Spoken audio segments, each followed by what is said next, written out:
आगे इस डिबेट में दिखाया गया है कि किस तरीके से सुप्रिया श्रीनेत ने अजय आलोक और अंजना ओम कश्यप को मुर्गा बना करके धोई हैं। जी हाँ, मुर्गा बना करके धोने का मतलब आप समझ रहे हैं। अरे वही जो स्कूल में मास्टर साहब हमें याद करने के लिए कुछ देते थे और याद नहीं होने की वजह से वो मुर्गा बना करके पीटते थे, कुछ वैसा ही सुप्रिया श्रीनेत ने इन दोनों के साथ की है।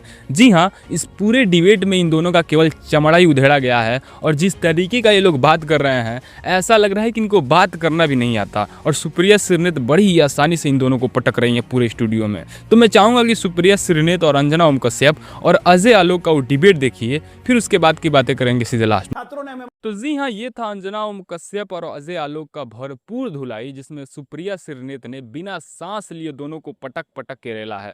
भाई साहब, आपने देखा होगा पूरे डिबेट में कि किस तरीके से बिना मतलब का बात अंजना ओम कश्यप भी कर रही हैं और अजय आलोक भी कर रहे हैं। वैसे कायदे से देखा जाए तो अंजना ओम कश्यप को नहीं धोना चाहिए था सुप्रिया श्रीनेत को, क्योंकि उनके विपक्ष अजय आलोक हैं जो बीजेपी से हैं, उन्हीं से वार्तालाप होना चाहिए था। लेकिन आप सबको तो पता ही है कि हमारे देश में जो मीडिया है वो किस तरीके से सत्ता का साथ देता है, तो उनको भी धोना तो पड़ेगा ही ना। तो सुप्रिया श्रीनेत ने दोनों को धोया है, क्योंकि यहाँ पे एक नहीं दो बीजेपी के प्रवक्ता बैठे थे और जिसमें से एक अंजना ओम कश्यप भी थी। आप सबको पता ही होगा कि किस तरीके से अंजना ओम कश्यप बीजेपी को लेकर के सक्रिय रहती हैं। अगर बीजेपी को कोई नेता प्रतिपक्ष बुरा बोल भी दे तो बीजेपी के नेताओं से ज्यादा बुरा अंजना ओम कश्यप को लग जाता है कि भाई साहब इन्होंने बीजेपी के बारे में ऐसा कैसे बोला। और उस वक्त अंजना ओम कश्यप ये भूल जाती हैं कि वो एंकर है, वो भूल जाती हैं कि उनका काम मीडिया में बैठ करके निष्पक्ष डिबेट कराना है। वो लगती हैं बीजेपी का प्रवक्ता बन करके उस पार्टी के प्रवक्ता का गला दबोचने जो बीजेपी के लिए बुरा भला बोल रहा है।